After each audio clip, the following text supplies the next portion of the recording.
Hello दोस्तों, मैं अभी लोधी आप सभी का स्वागत करता हूं आपके अपनी यूट्यूब स्टडी अभी चैनल में। तो दोस्तों, मैंने इस वीडियो में उन्हीं प्रश्नों को शामिल किया है जो कि एग्जाम परीक्षा में बार बार पूछे जाते हैं। चाहे दोस्तों आप यूपीएससी, आईएएस, सीपीसीटी, नीट या एसएससी जीडी की तैयारी कर रहे हों, तो दोस्तों इन्हीं एग्जामों के लिए ये क्वेश्चन मोस्ट ही इम्पोर्टेंट क्वेश्चन है। तो दोस्तों हम इन प्रश्नों को ध्यान से समझेंगे और सॉल्व भी करेंगे। साथ ही साथ दोस्तों मैं इन प्रश्नों को सॉल्व करने का आसान तरीका और शॉर्ट ट्रिक भी बताऊंगा। तो दोस्तों अब चलिए हम अपनी वीडियो को शुरू करते हैं।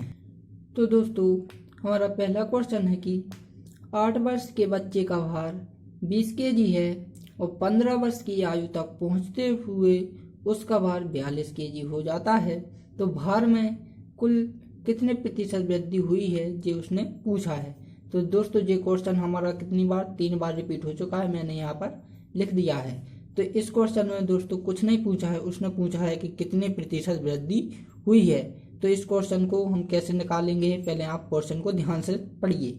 उसने क्या कहा, 8 वर्ष के बच्चे का भार कितना है, 20 केजी है। तो हमने यहाँ लिख लिया कि 8 वर्ष का बच्चा है, उसका कितना भार है, 20 केजी है। तब अगला पढ़ते हैं कि 15 वर्ष की आयु तक पहुंचते उसका भार कितना हो जाता है, 42 हो जाता है। जैसे वो 15 का होता है उसका भार कितना हो जाता है, 42। तब उसने क्या पूछा कि भार में कितनी प्रतिशत की वृद्धि हुई है। अब हम इसमें हम 22 जोड़ेंगे तभी तो जो 42 होगा, 20 में 22 जोड़ेंगे, 42 जोड़ेंगे तो ये तो क्या निकल आई उसकी वृद्धि, माने कि इतनी वृद्धि हुई है तभी तो वो 42 केजी का हुआ है।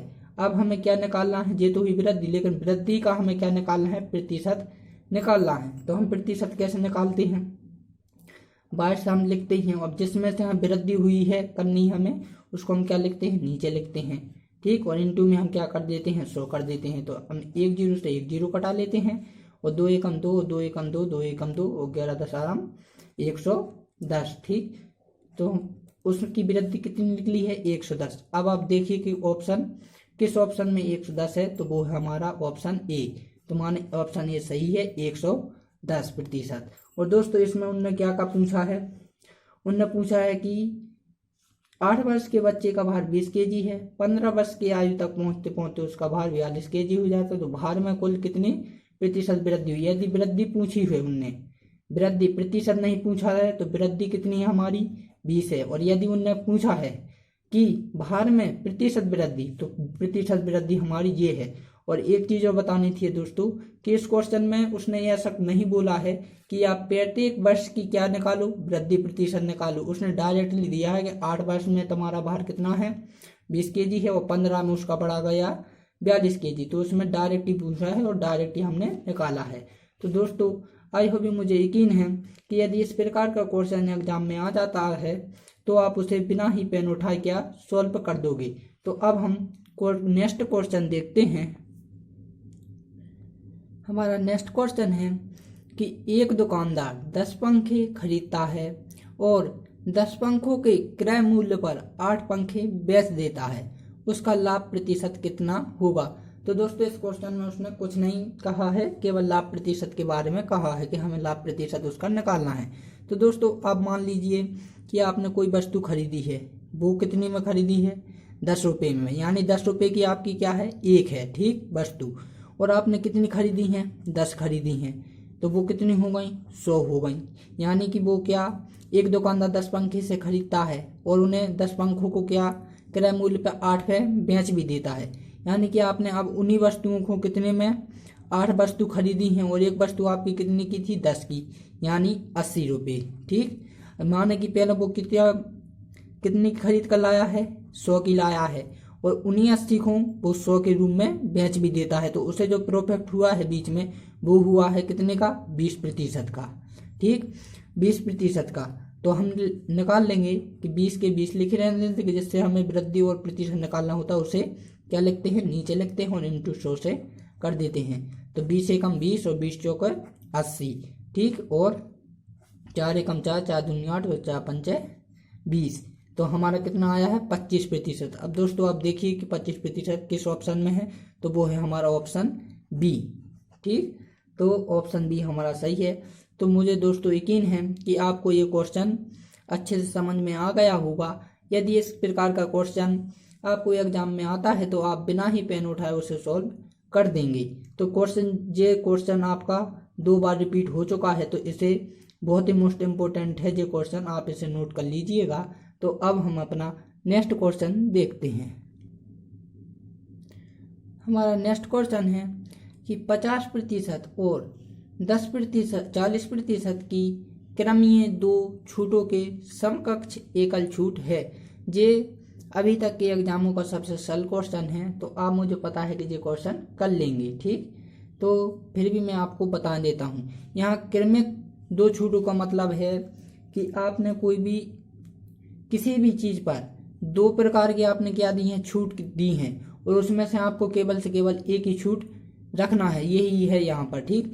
जैसे कि आपने कोई एक वस्तु बेचनी है, जैसे आपने ये कोई है, जैसे कि आप समझ लीजिए गैस की टंकी है या कोई फ्रिज है, उस पर आपने कितने की दी, 50 रुपये की छूट दी, ठीक, और एक 40 की दी।